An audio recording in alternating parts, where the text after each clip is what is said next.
Hello everyone, welcome to another video. Today I'm going to be talking to you guys about a bit of a thing that I have about wheelchairs, and just give you some advice on getting a wheelchair that suits your needs. And this is going to be suiting my needs, but I'll also explain where certain people's needs may change from mine as we go through it. So, yeah, this is basically going to be making the ultimate wheelchair, the most powerful wheelchair in existence. So, first things first is a chair that fits. Now, I'm gonna have to move things from the chair, and it'd probably be better if I used a different setup so you guys can actually see me in the chair. So, chair. Need to make sure that it is touching your waist on the sides. So, you need to be able to fit in it, but you also don't want to have it too big, otherwise it's not going to be very effective. So, I don't know how you guys can see it, but there is a slight gap down here for your legs to like fit, and obviously phone or something to go in your pocket. Now I prefer it to be tight. Don't take that out of context. Yeah, I prefer the gap between my legs and the side guards to be a little bit tighter, just because it also acts as a way to stop things falling out of your pockets, because that is something that happens all the time in a wheelchair. Anyone that's ever sat down wearing like jogging bottoms or something in a car or like on a seat will know that everything falls out of your pocket all the time, and it is so annoying. So yeah, that is the first thing. Then you want to pick something that has the right back height for you. Now mine is pretty low because I don't need that much support, and the support that it does give me is enough. You know, I'm not constantly like leaning back, but it's also low enough that I can lean back if I need to, which I think is super important. For going down hills in back wheel balance, you know, you sometimes need to lean back. If you're not doing it in a back wheel balance, I mean, being able to just turn, you know, because doing this, I would hit something there, and that's an issue that I had all the time. I had to like do this awkward thing, but I can just literally just do that, and there's no issues of me getting caught. Now, handlebars, right? These good old things. These are handle erections. You know, go up and down. Now, I think this is the best kind of handlebar. Now, you can get handlebars that like are raised separate from the backrest, but then what's the point in having the lower backrest? But yeah, basically, with having these things, I think it's the best option to go with, rather than either having fixed handlebars that are always out or no handlebars at all.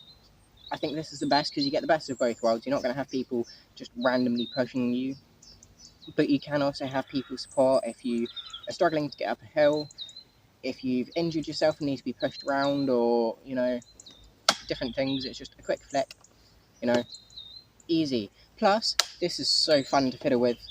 It's just so fun to just, oh yeah, oh yeah, oh yes. Anyway, enough of the sex sounds. Right, now, whether or not you go for a wheelchair that collapses or not is everyone's personal preference, honestly, depending on the space you have in your car, or, you know, how much you're going to be using the chair. Since I've used a fixed frame wheelchair for the past 2 chairs that I've had, I will never go back to a collapsible one because they are just so needlessly bulky.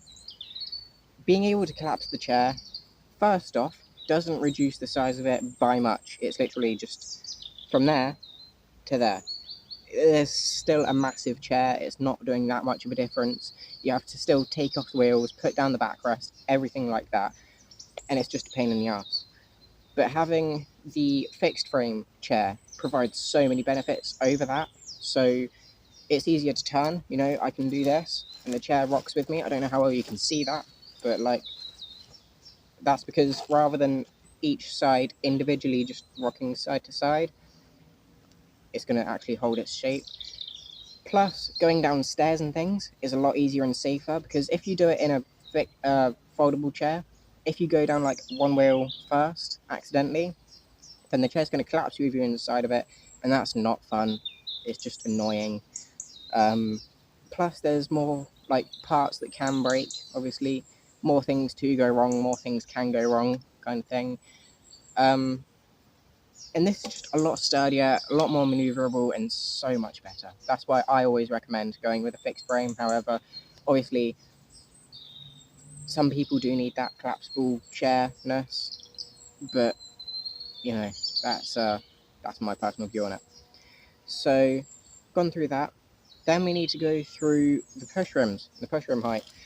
Now, one thing that people say is if you put your arms down, you need to be directly in line with the middle of the chair. Now, I don't know how you guys can see this, but the button to quick release the chair or the wheels is directly touching my hands, just with my natural arm resting position. And that's kind of the thing that you want to go for. Now, wheel size, I think, mainly just comes down to where you can move your arms. Obviously, bigger wheels, less push is needed. Theoretically, but smaller wheels, obviously, a bit more awkward. And the camber as well is something that you need to think about. Like the camber of the wheels, how angled out they are. I think mine's like a 5%, 5 degree camber. I can't exactly remember, but it is slightly bent out. And that is just purely for the fact that it means that I can turn quicker, and a little bit more spinny, you know. It's not that noticeable, I don't think. But obviously it is there, so it does increase the size of the chair a small amount. Now, this does trick some people. When I first got this chair, I had a gap that I could just barely fit through, but because of the camber, I constantly forgot about it and would just crash into everything because I'm bigger now, you know? Like, I could still fit through it, but because I would be paying attention to one side and making sure that that wasn't going to touch it, the other side and the wheel just slightly being a little further out at the bottom did trick me a couple of times. So that is just something to keep in mind, you know, just going through a gap that big and it ends up just looking like something else there. But I feel like that's pretty much it.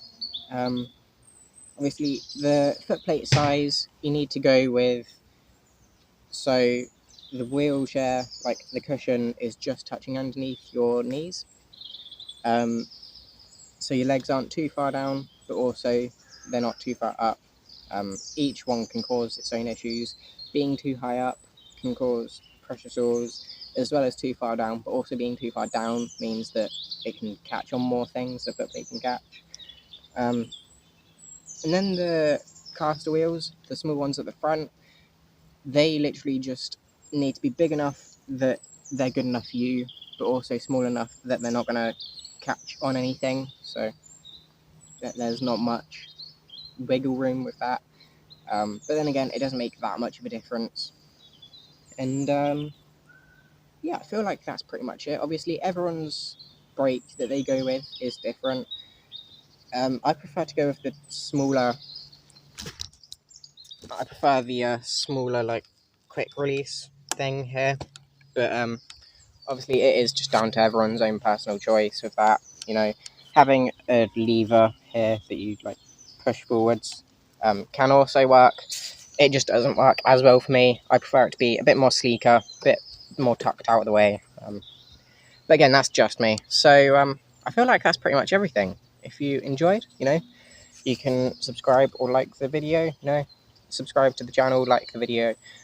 You don't have to though. And yeah, I'll see you on the next one. I don't think there's anything else. If you guys have any questions, feel free to ask. I'll happily answer them in the comments. But yeah, that's it for today's video, and I'll see you in the next one. Thanks for watching, and bye.